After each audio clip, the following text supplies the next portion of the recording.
This series of films covers essentially two subjects. It's about the whole subject of equality between men and women. It's also about the subject of misandry, the hatred in society that I see directed towards men. I first became interested in male-female relations years ago, during Wimbledon.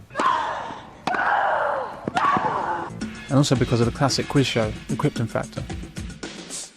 I remember that women tennis players were complaining that they were being paid less than men. I thought that men play 5 sets and women play 3 sets, so surely men should get paid more. But female players argued that they were just as popular as male players, and so should get the same money.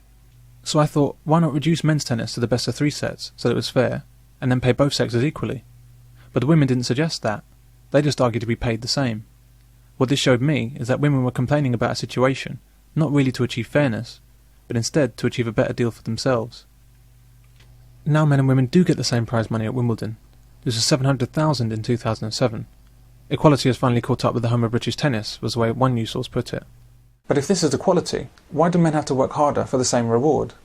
Why is it okay to discriminate against men in the amount of work they must do, but not okay to discriminate in their favour in the amount that they're paid? In the Krypton Factor, men and women competed head-to-head in mental and physical challenges. But in the main physical event, the assault course, the women received a 45-second head start over the men, and if they crossed the line first, they were called the winners. Even at age 9 watching this, I just couldn't understand the logic. How could a man be beaten by a woman who hadn't done as well? If women couldn't compete fairly with men, why were they competing at all? This was an eye-opener for me, and I've been especially interested in male-female relations ever since. It was only in 2002 that I decided to make these films as an attempt to catalogue and explain some of what I see going on around me in society. All across television, radio, newspapers, the internet, and in government policy, I see very clear discrimination against men on an almost continual basis. Men are presented as plain bad.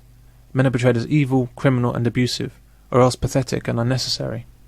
Men seem to be under sustained attack in the media. I'm a man, and I don't recognise myself in any of these portrayals. I also don't recognise my friends or family. I've looked extensively into the reasons behind this depiction of men, and it's led me to a number of conclusions about just what's going on in our society today. These conclusions are addressed in the other films in this series. But the root cause of the situation rests with feminism. Attacking men with feminism has served a purpose for government, business, charities and other agencies. The attack on men has helped these people to make money and gain power in our society. Feminism has enabled men to be oppressed, it's enabled families to be broken up, and it's enabled women to be put to work. For decades, feminism has been dressed up as being about equality and liberation for women. In reality, feminism has nothing to do with women. Its true purpose has always been about enslaving us all. These films will explore some of the issues surrounding feminism. These include domestic violence, child abuse, fatherlessness, equality, health and education. I'll look at these issues, and I hope to show you something of an alternative view to the mainstream depiction you'll get on television.